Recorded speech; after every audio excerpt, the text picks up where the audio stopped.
Assalamualaikum warahmatullahi wabarakatuh. Kali ini penulis mau bahas soal ini ya, soal power up. Iya, sebelumnya kan penulis bahas soal eh, mengatasi fuel dilution, mesin berasap, terus apalagi pumper oli pakai aditif. Cuma beberapa aditif itu ternyata nggak sesakti itu ya, dan aditif yang sakti, yang disebut sakti ada sih, tapi nanti penulis mau coba dulu. Nah, yang solusi fuel dilution pumper oli motor berasap itu yang lain adalah kalau modif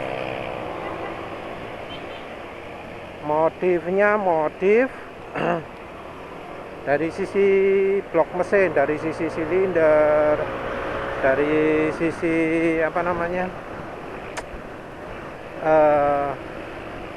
ring piston, kayak gitu. Itu pilihannya kalau yang ganti komponen ori ya, itu kayaknya mulai dari 200.000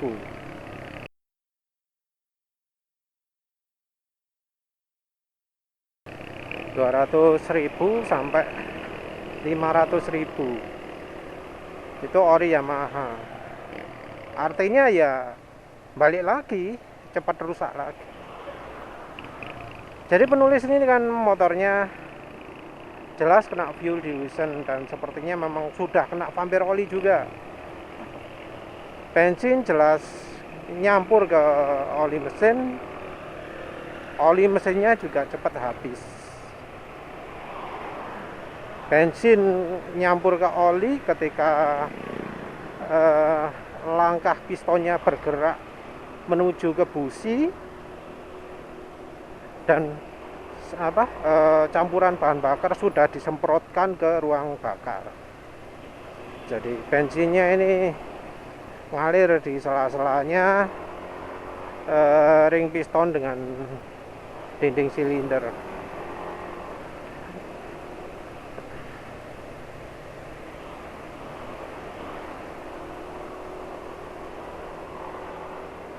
Sementara itu kalau pumper olinya sebaliknya, ketika sudah pistonnya bergerak maksimal, nah pelumasannya ini mengenai dinding silinder dan ring piston ini nggak bisa mencegah olinya kembali ke piston.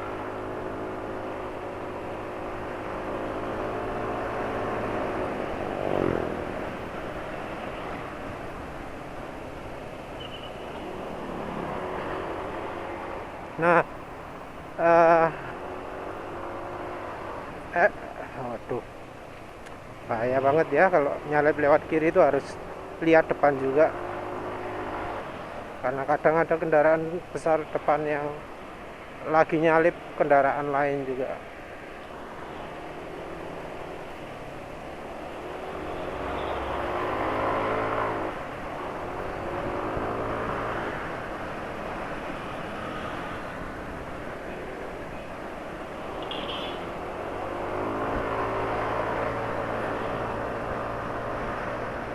Kalau dalam kondisi parah ya, bocornya ring piston ini bisa menyebabkan eh, mesin knalpot berasap. Jadi kalau sudah knalpotnya berasap, nah itu labelnya udah parah. Dan sepertinya juga bisa bikin oli naik ke ruang filter. Jadi ya belum penulis upload lah. Jadi kalau misalnya tekanan udara di ruang mesin terlalu besar, maka oli yang di silinder head ini bisa nyasar ya ke pompa, ke ruang intake. Kan waktu itu juga disedot sama saluran masuk ya, sama mesin udara luar dari filter ini kan disedot.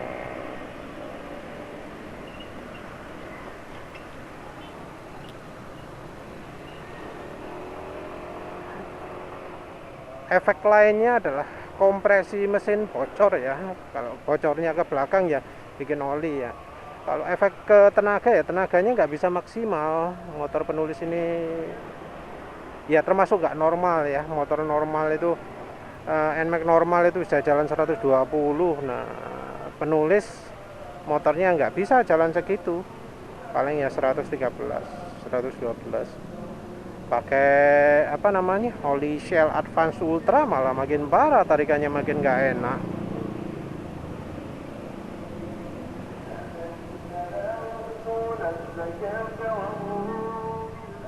Umurnya juga pendek. Oh ya, ya efek wheel dilution itu kalau ke olinya jadi cepat encer, nggak cuma cepat berkurang kok, cepat encer. Kalau sudah encer ya nggak layak pakai, karena ya oli itu kan ada standarnya ya. Misalnya 10W30, kalau kena campuran bensin ya turun jadi 10W20, 0W20. Kalau sudah 0W20 ya nggak layak pakai lah. Makanya di motor penulis ini umur oli nggak panjang. Oli yang 10W40 mungkin cuma 400 kilometeran. Kalau yang 20W50 umurnya 1000 kilometeran gitu. Solusinya ya yang paling ringan adalah ganti ring piston. Ganti ring piston itu, ring pistonnya murah, tapi biaya gantinya kadang ya agak mahal ya, mungkin bisa sampai 100.000, penulis belum tahu. Nah, kalau sampai segitu ya mending total ya. Ring piston berapa sih? 60.000 apa? Ada yang merek RIK juga berapa itu. Kalau solusi yang ditawarkan itu selain yang ori ya, selain yang Yamaha ya, yang bloknya dari besi itu harganya 350 ribuan lah kalau nggak salah ya, ada mereknya.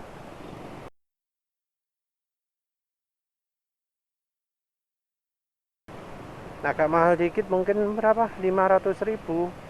Itu sudah nikasil ya. Maaf kalau penulis nyebut harganya salah ya, soalnya tadi penulis lihatnya cuma sekilas gitu, kecampur-campur bisa aja.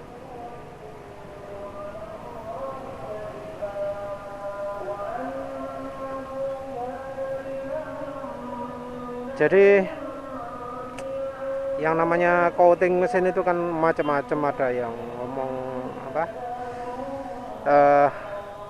aluminium di hasil aluminium silikon. Terus itu sekelas ya, sama-sama di hasil levelnya bisa beda loh ya. Soalnya ya yang ngomong ini Yamaha kalau dulu di hasilnya katanya awet, kalau sekarang katanya enggak. Ya penulis percaya aja lah, wong mesinnya penulis ini kena penyakitan lah. Olinya padahal sudah sesuai dengan rekomendasi, sudah pakai Yamaha Loop, kok bisa masih aus, kena penyakit full dilution.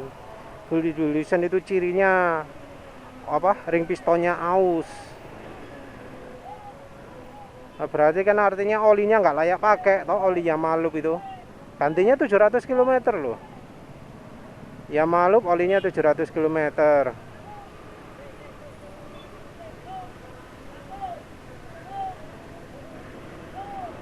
Terus yang berikutnya 400 km itu olinya sudah hitam banget. Pokoknya oli Yamaha Loop lah, selevel dengan AHM Oil.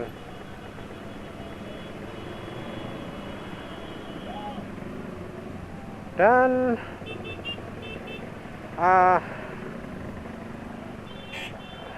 ada yang nyarankan ya, ganti ring pistonnya punya R15 gitu ya.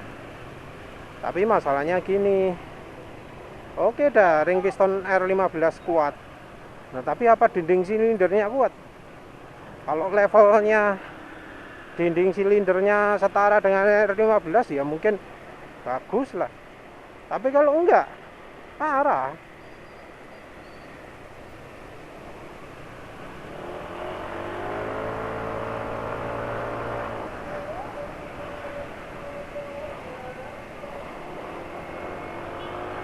Jadi apa, kalau misalnya ring pistonnya terlalu keras lah, malah apa, silindernya yang kemakan. Ya sama aja lah ya. Memang Yamaha ini mengecewakan ya. Teknologi dihasil diunggul-unggulkan tapi ternyata ringkih, teknologi ringkih di apa, dibesar-besarkan. Apa keunggulannya di hasil gitu.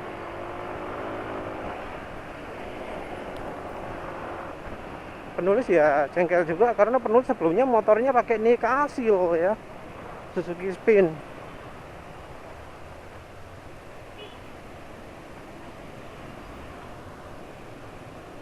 Nah, apa? Eh pakai ring piston itu kan selain apa namanya? Selain bertanggung, juga belum tentu dijamin menjamin jawaban. Solusinya ganti apa? Blok silinder. Cuma blok silinder ini agak ragu-ragu juga karena ya mereknya kan macam-macam. Nah, ini katanya yang merek Taiwan sekalipun ternyata buatan lokal. Ya mengkhawatirkan juga kan.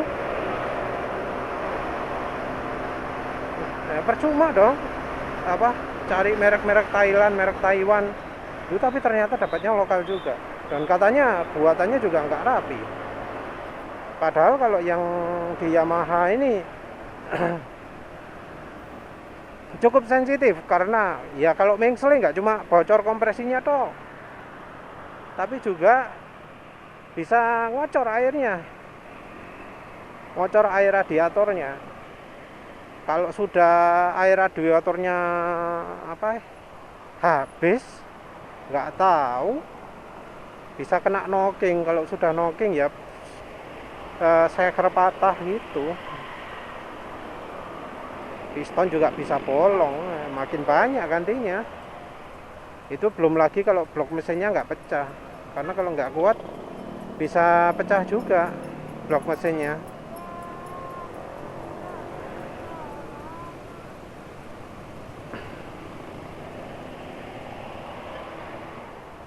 Terus ya kalau itu kalau nggak kena water hammer ya, jadi ada beberapa kasus cairan radiatornya sampai masuk ke mesin, nah, kan rusak juga. Kalau katanya bosnya BRT ya, bos uang itu kalau nggak salah, itu kejadian dari bocor itu biasanya karena mereka pakai apa namanya, gasketnya itu dari tembaga. Buatnya juga buat manual, buat sendiri dari tukangnya. Masalahnya kalau lubangnya nggak pas atau iya nggak rapi gitu ya, malah justru meningkatkan masalah. Jadi justru kalau pakai gasket yang bawaan itu yang bagus. Jadi kalau biaya, kalau partnya saja ya mulai dari 300.000 sampai 500.000 untuk yang komplit, komplit tanpa rubah kapasitas. Itu apa, blok silinder sama piston itu udah mulai segitu harganya.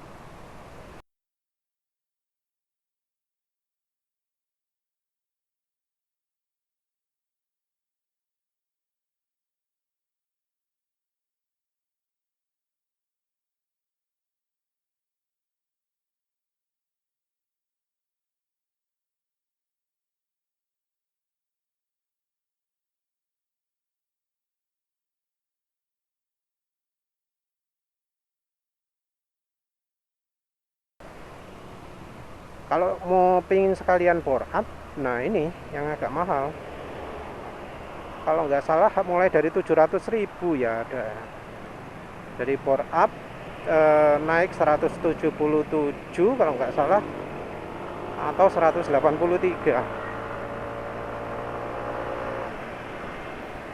Jadi kalau 177 itu piston diameter berapa?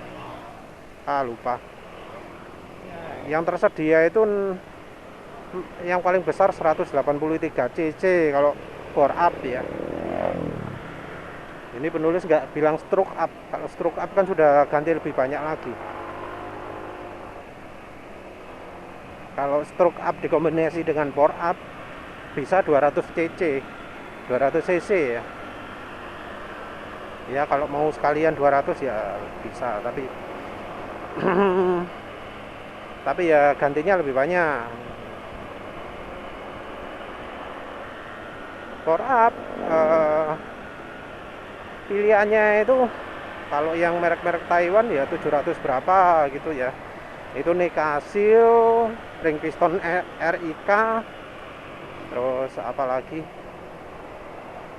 forget piston untuk pistonnya.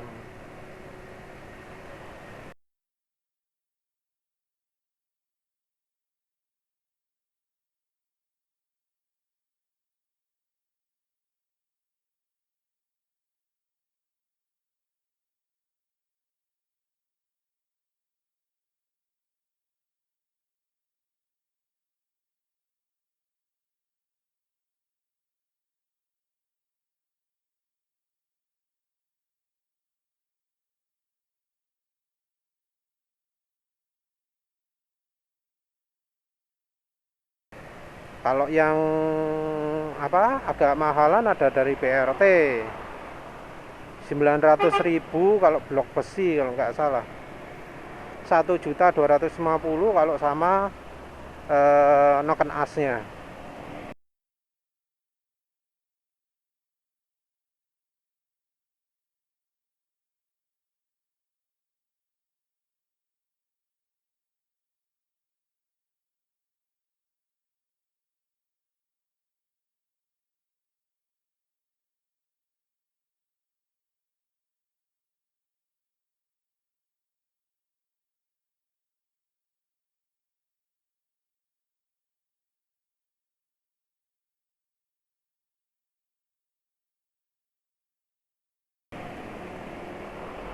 Yang mahal sekali ada merek Athena, di atas 3 juta kalau Athena.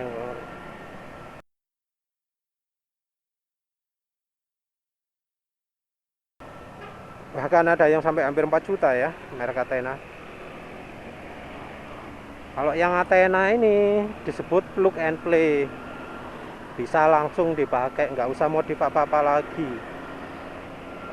Cuma ngubah CO gitu ya. Kalau knalpot biasa 25%, kalau mode racing, knalpot racingnya 27%. Jadi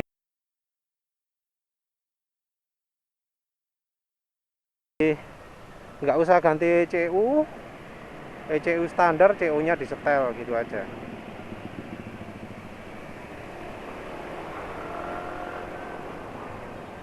Entah ya, yang versi baru bisa nggak dirubah CO nya.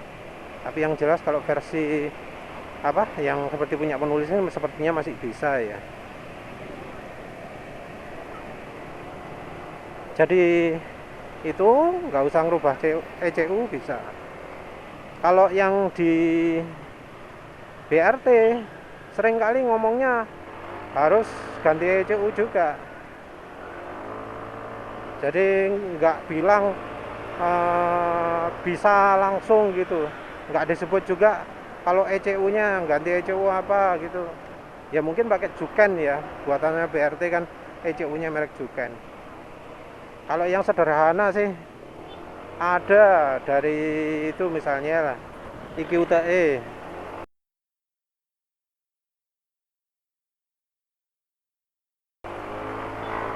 IQTE itu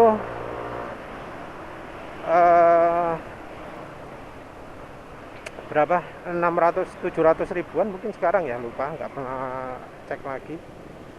Jadi QT itu piggy bank, dia deteksi sinyal yang lari ke injektor, di intercept tengah jalan, terus dilebarkan, jadi diperpanjang atau diperpendek gitu pakai setelan software. Dan tentu harus dikombinasikan dengan open looper, karena tanpa open looper nanti ECU akan menyesuaikan setelannya secara otomatis. Jadi misalnya belinya cuma apa, IQT itu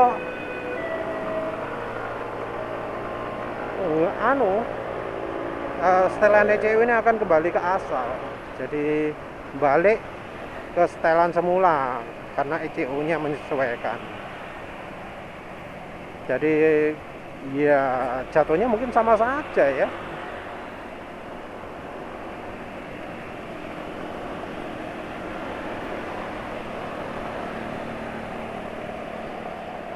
Yang aneh itu ya, yang merek Athena itu ada garansi juga kan, garansi 10.000 km atau berapa gitu.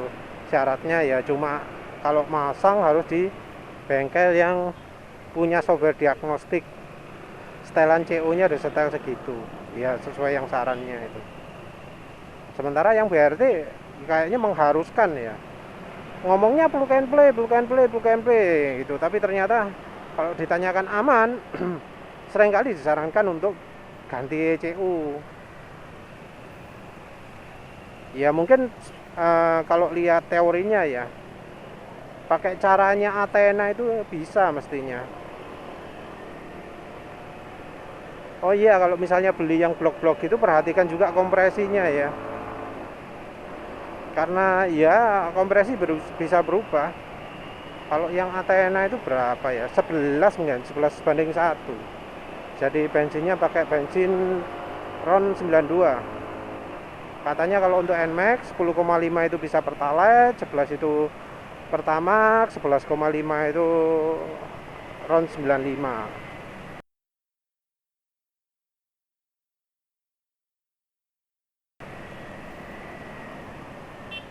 Kalau nggak salah gitu.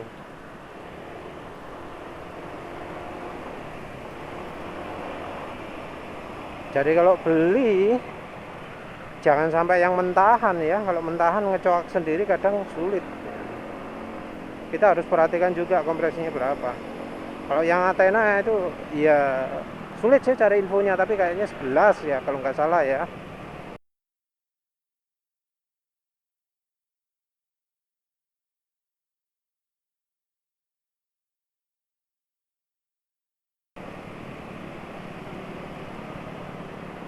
Soalnya kadang ngomong plug and play, plug and play, plug and play, ditanya detailnya nggak tahu. Kita harus hati-hati juga, namanya beli online.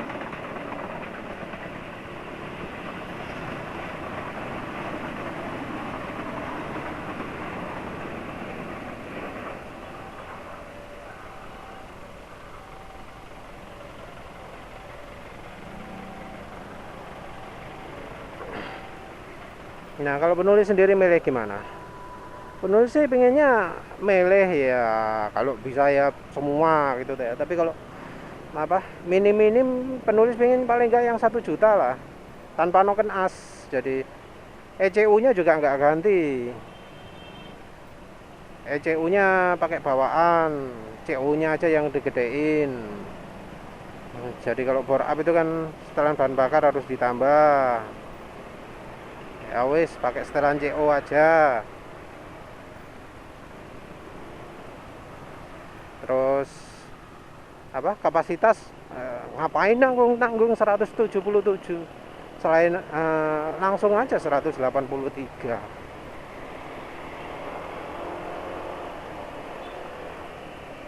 Nggak nanggung kalau 177. Iya, apa alasannya, apa lebih aman? Kalau katanya sih NMAX itu modif yang aman itu ya 183 itu bisa untuk harian ya, bisa awet lah, pakai touring, pakai mana-mana aman.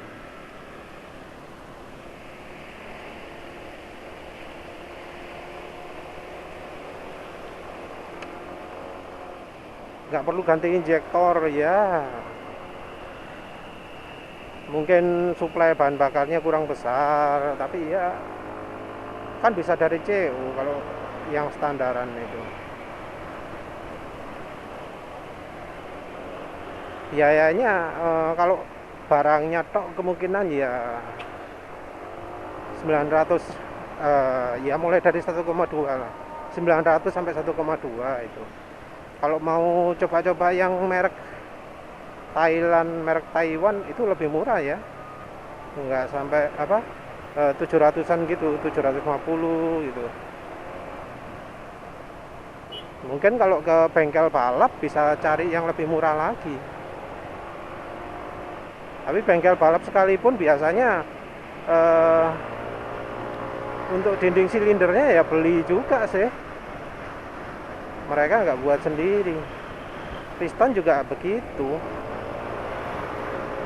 Mereka juga beli.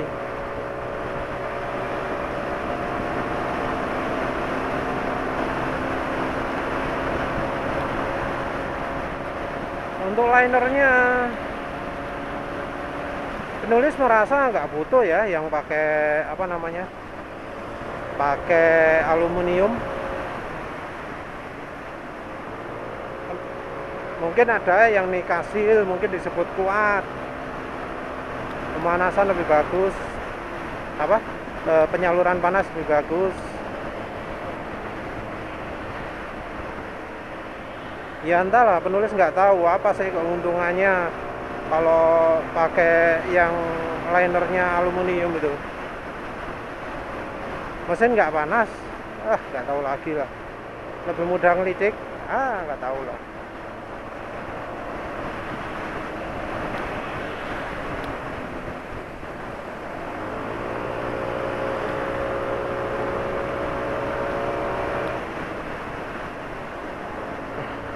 Jadi penulis pinginnya sih liner yang besi ya. Pengen cari yang ya sama oli itu ramah ya. Jadi kalau logamnya besi itu ramah ke oli. Oli itu mudah nempelnya. Aditifnya juga cuma cukup ZDDP. Kecuali kalau nikasil nikasil itu baru. Tapi nikasil lebih mahal. Ada juga yang silinder bloknya keramik. Entah apa unggulannya. Keramik tapi dalamnya pakai nikasi pakai aluminium, linernya pakai aluminium. Entah ya mengapa harus kombinasi gitu, menulis juga nggak tahu apa keunggulan dari keramik ya.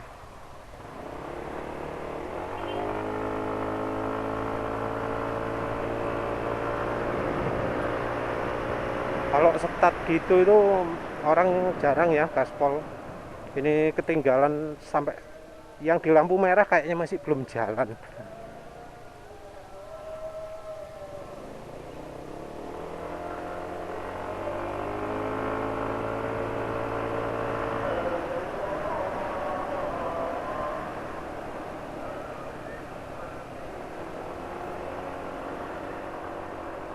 Ya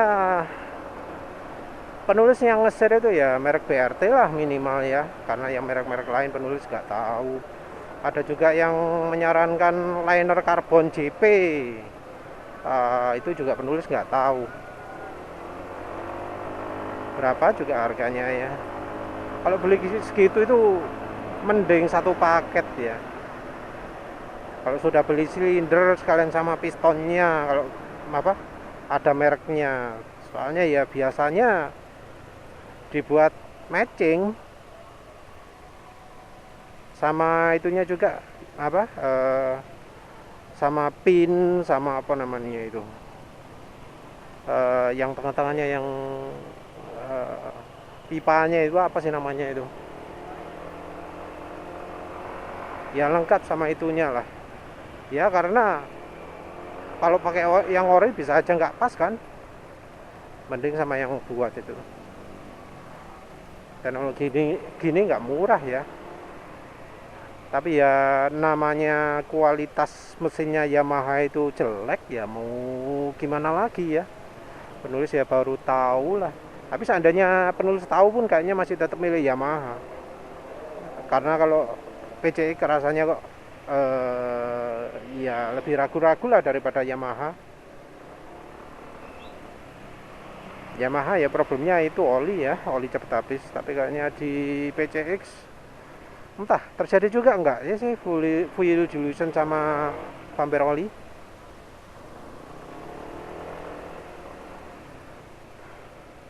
Kalau merek Athena, waduh, kemahalan ya. Daripada Athena ya mending BRT, mungkin ya secara kualitas enggak setinggi Athena, tapi ya apa perlu sih tinggi-tinggi banget?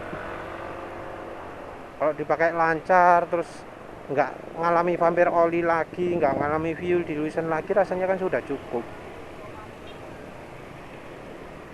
Mesin juga nggak sampai digenjot berjam-jam di sirkuit.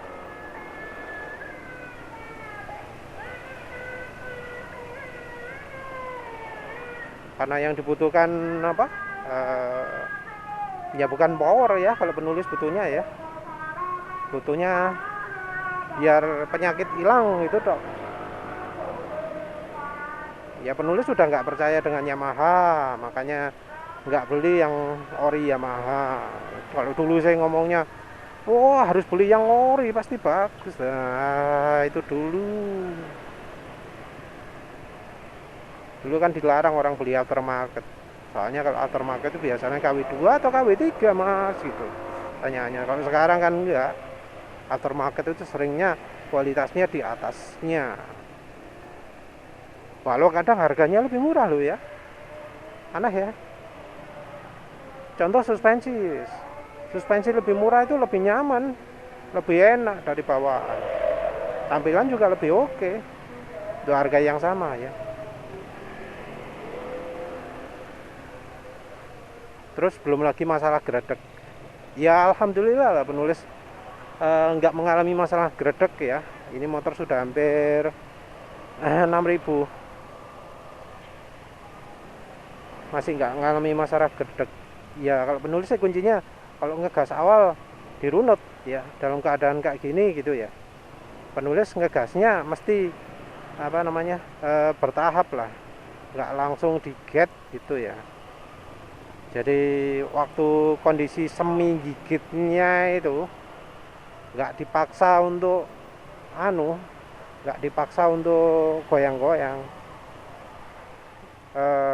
Ibaratnya kalau pakai motor manual itu melepas melepas koplingnya itu disesuaikan RPM. Jadi RPM mesin disamakan dulu, baru lepas kopling. Jadi bedanya antara RPM mesin dengan putarannya ban itu seimbang. Jadi karena selisih kecepatannya sedikit, nggak cepat haus. Nulis pingin sih melakukan bore up ini, tapi entah kenapa masih nggak boleh ya. Bore upnya tanpa noken as, karena kalau pakai noken as itu rasanya wajib ganti ECU itu. Pakai piggy bank aja nggak cukup, karena iya apa ya, kalau sudah pakai apa namanya open looper itu artinya kita buta sama sekali sama masukannya dari apa namanya dari rasio bahan bakar. Nyetel sendiri bisa resiko, kita harus perhatikan juga apa namanya kemungkinan campuran bahan bakar terlalu kering. Kalau terlalu kering itu kebutuhan oktan akan naik. Jadi walaupun kompresinya sudah kita minta pas ya, minta segini gitu dari pistonnya, ini cocok untuk Pertamax mas. Nah, tapi kita pakai noken as, nggak perhitungan. Padahal apa bukaan valve-nya jadi lebih gede gitu misalnya ya. Ya jadi alamat alamat terlalu banyak udaranya, pembakaran terlalu kering. Kalau sudah rasio AFR-nya kering, kebutuhan oktan meningkat, nggak cocok lagi pakai Pertamax.